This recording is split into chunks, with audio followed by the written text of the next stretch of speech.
But having a dad that's LAPD, how does that work? How do you get to that point? Because my first album is about me fighting with my father. Got daddy issues. Everybody got issues, bro. Yeah. I mean, was it because he wasn't around a lot? No, my dad is he ain't no deadbeat. My dad's a Marine, and that is a combat. Yeah, combat taught me how to drill. shoot, taught me how to break niggas' arms. Look, you know what I'm saying? My dad's 6 foot. I still got broad shoulders. I say I got my father's frame, but I'm just, my mom's short. But yeah, he taught me how to break things up, bro. You know what I'm saying? To defend myself. But we just had a different vision about the world. And for one,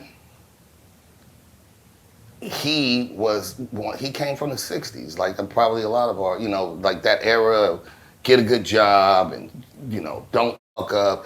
And I wanted to go adventure. I'm a kid that's like, he wants to live in the better neighborhood. All the good things you want for your child, I wanted the opposite. I want to be over here with the homies, in Watts, in the hood, where it's good. Was it the war stories? What, for Pops? Yeah.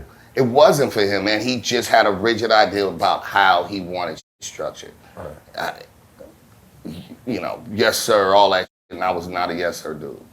So we were opposing sides of the same coin is what I understood. And if he told me to make a left, I would make a right.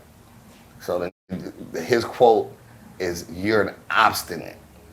And I was like, yeah, again. I was like, yeah, you're right. I'm obstinate. You tell me. And I told him to not take me out of school in Watts. He put me in a suburb, and I felt like these niggas was gonna jump me. And I crawled through the crawl space. I locked and loaded this motherfucking, not Desert Eagle, I forgot what he had back then.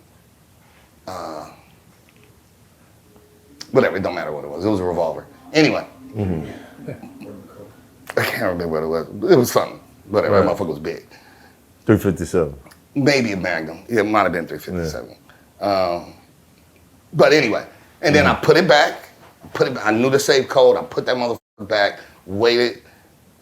He came home, nighttime, then he left, went to work, and then I would crawl back through the crawl space, then I grabbed that motherfucker and went to go blam me some niggas. He knew I had a problem. And part of it was I have an anger problem. Some people do, some people don't. I got anger issues. So I don't like being told what to do. I don't have the short guy complex. I'm just like, leave me the alone. I got 4 sisters, no brothers. I don't need no niggas around me. I can just chill by myself. I draw, I write. I'm a nerd too. I like to read. So I understand myself. But I don't like to be fucked with.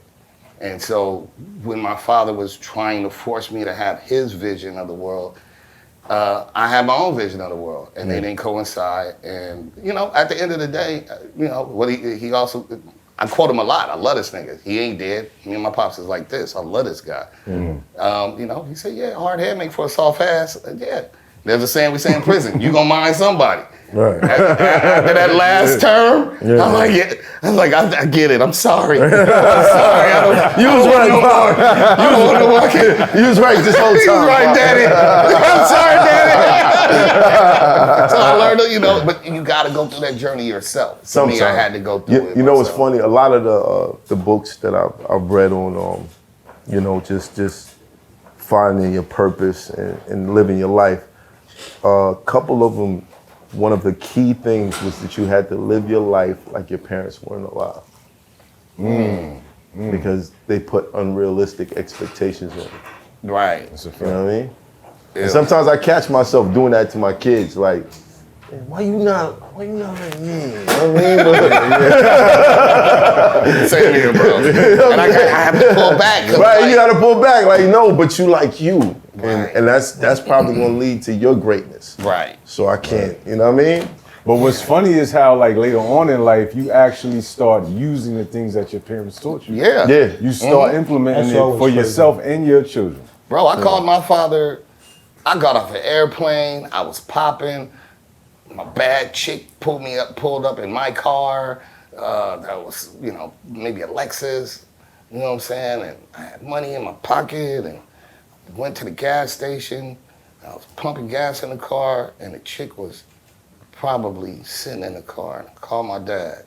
Might have been like 21 or something. I just remember I just broke down. I was just like, you're a better father than me. You know what I'm saying? I just felt like I don't think I'm a good son. I got, you know what I'm saying? I'm not a good, like, I got my twin boys, but that relationship is in peril with the mother, and I'm just like, you know, so it should come full circle, and it's cool with being honest, you know what I'm saying? Yeah. But I helped my pops. He didn't understand hip hop, and I think he was a little bit more right, Republican leaning, and I needed him to understand that just because you make, you know, because you get a big house in the suburbs, you know, middle class family don't make you less of a nigga. Yeah. We still niggas, Pop. You know what I'm saying? And you know, he had to go through his own growing, but I helped him grow. He had, you know, his partner was a white guy that they knew this dude, Latino guy, was selling dope. They could never catch him. And when they pull him over, and his partner plants the dope on the Mexican nigga. And then my father was faced with a choice. Do you back that, or do you tell the truth? And my father, thank God, did the right thing. You know what I'm saying? And said, no, my partner planted that. And then literally the lieutenant, they was like, yo, you should watch your back. So fuck, y'all the good guys. He should watch your back from who? So he understood they don't play fair and you still a nigga, bro. Right. So he had to go through those growing things to understand it. Wow. And he helped me. Like I always tell people, I was the kid eating a donut. We got this shit called CCD, Criminal Courts Building, downtown LA. So that's where you go to court at for us. And I was the kid eating a chocolate donut with a hot chocolate, and I used to sit at this big ass desk and I'd see these dudes walk through an orange, not realizing like, oh, I'm in the judge's chair. You know what I'm saying? Because my dad also ran 2 floors of the CCB. And he was fucking the judge. Because that's my dad. Nigga's a coxman. That's where I get it from. That nigga's a coxman.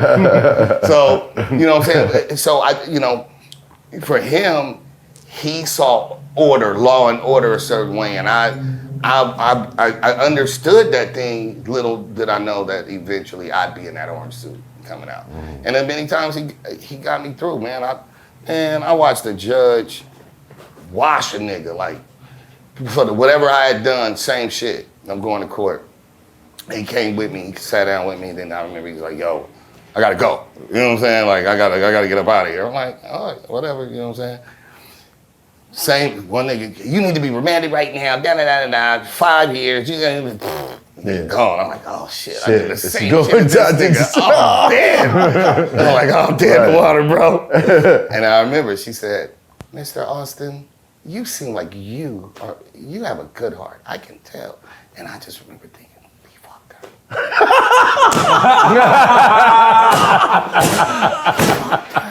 Thank you, Dad. Thank you.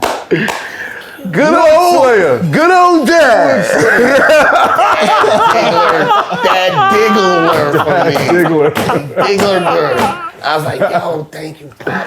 Pop It with was him. the same shit, whatever it was the same, bro. And a whole different approach. I can tell you're a really good person, you have a good heart. I just think you need to go think about yourself and get it together. Get the fuck out of here. And I swear to God, when your parent works in that kind of system, it's the closest you understand of what being rich or white is like. So you gotta remember, I kind of grew up that was a privilege. having that privilege. Yeah. But instead of believing in it, I had no respect for it. Like, fuck them. And I hung with my friends that got treated like shit. Right. And would try to talk them at certain things, like how to talk to police. Like, you know what I'm saying? I used to tell my homies, my big homies, I told them when to rob banks and shit, all that. Oh, they get off at so-and-so time, nigga, and that's when they're committed, go back to the station. So the other ones can't leave until, so if you wait till this time, Roll call. you know, smart, stupid nigga is what I call myself. So how did you end up in juvenile then? Fucking up. Anger? Multiple times. Yeah, just fucking up. It's hot for trapper turn smack rapper. Only smack rapper that you know is smack rappers. Got bars I can hang with the backpackers. Trap star, I don't hang with the backpackers. I'm in the hood with the work you heard. Making fiends leave earth you heard. Got your baby mama thirst you heard. Feel the flow, nigga, throw it in reverse. This the wave you need to surf you heard.